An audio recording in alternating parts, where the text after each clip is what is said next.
tous, bienvenue à tous sur une vidéo spéciale Roi Garden. On va expliquer quels sont les dinosaures de la nouvelle mise à jour préhistorique, comment obtenir un œuf de dinosaure et tous les animaux de compagnie.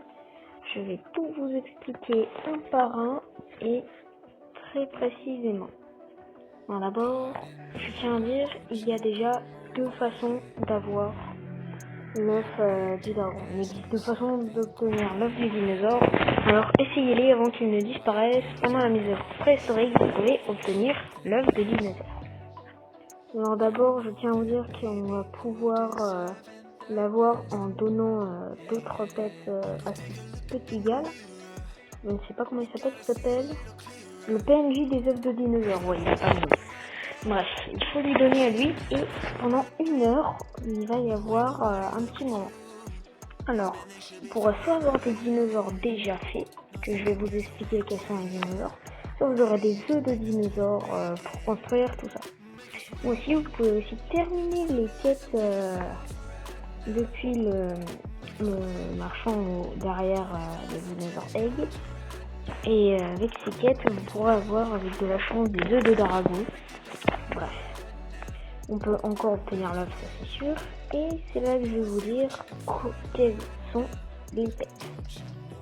Alors, d'abord, je vais vous dire... Voilà. D'abord, je vais vous montrer tout ce qu'on a.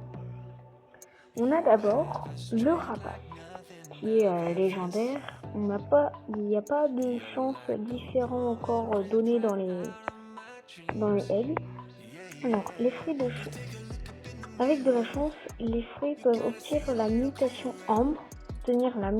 ambre, après récolte. Les plantes les plus rares ont moins de chances de muter.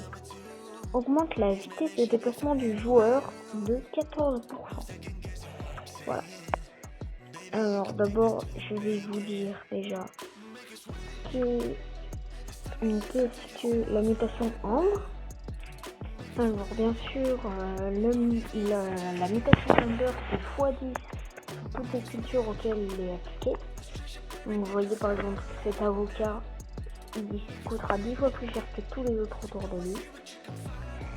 Donc c'est une très bonne mutation déjà à savoir. Donc c'est vraiment pas mal. Ensuite on a le Triceratops aussi légendaire. Il va s'enfoncer dans des plantes aléatoires et accélérer leur croissance. Ça veut dire qu'ils vont pousser plus fort là où il va creuser. Plus rapidement, ils seront plus gros. Possibilité de répéter l'opération à chaque fois. C'est-à-dire qu'il a une chance de répéter à chaque fois la même chose. Comment ça? En fait, le truc, c'est qu'il va aller sous la terre. Et il va faire ça plusieurs fois. Donc au début il va y avoir une chance pour qu'il arrive. Et si vous avez vraiment beaucoup de chance,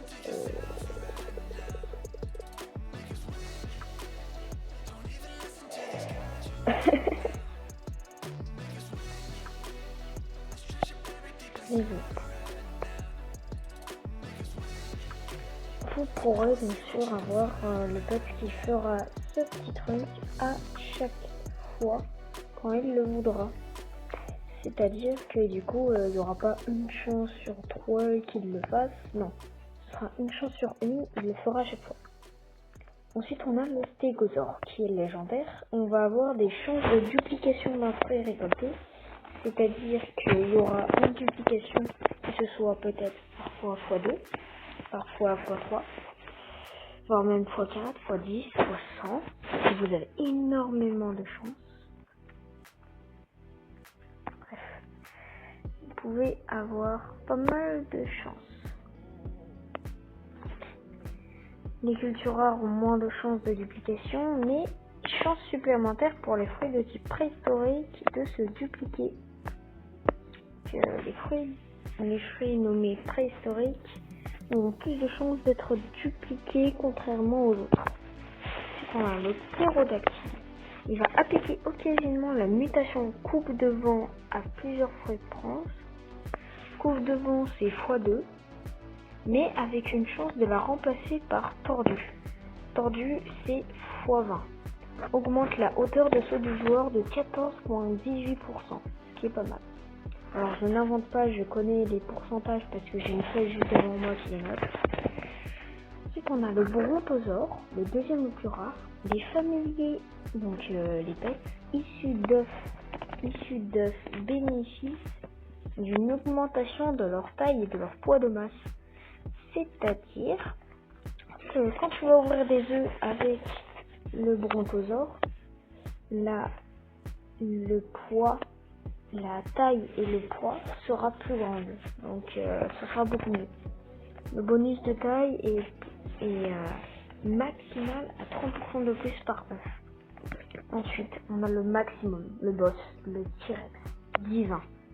Il mange une mutation aléatoire d'un fruit de votre jardin, puis il rugit et applique cette mutation à d'autres fruits du jardin du joueur. C'est-à-dire que, imagine, il te mange disco. Imagine, il te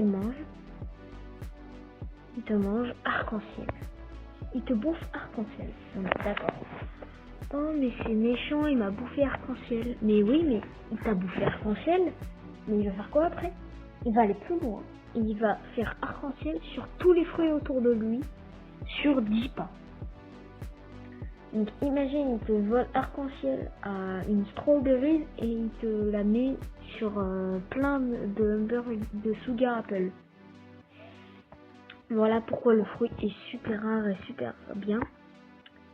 Bah voilà tout ce qu'il y avait à savoir sur les pets de cet événement pour le moment. Si ça se trouve, il y aura d'autres pets la semaine prochaine. Si pendant la semaine prochaine, il y aura encore la préhistoire économique. Pour le moment, on n'a pas encore d'informations du tout sur la prochaine mise à jour. Donc bah voilà, j'espère que la vidéo vous aura plu. Likez, abonnez-vous, allez sur mon Discord avec son lien dans la description. Likez, abonnez-vous, commentez votre nom si vous voulez que je vous demande en ami, ou au pire, je vous demande mon nom. Je vous donne mon nom aussi dans la description. Bref.